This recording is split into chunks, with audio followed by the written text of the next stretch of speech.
Hey guys, welcome back to TechMan. Today, let me show you Last Z Survival Shooter How to Landscape. To play Last Z Survival Shooter in Landscape mode, you'll need a third-party app like Force Rotation.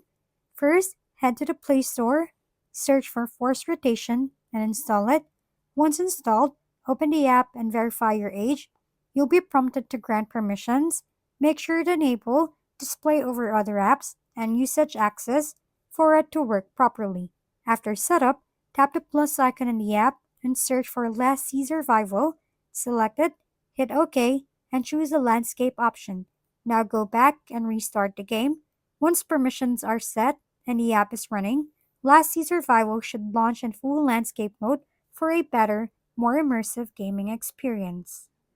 If we've been helpful, kindly give us a thumbs up and don't forget to hit the subscribe and bell button for more contents. For any questions and suggestions, comment down below.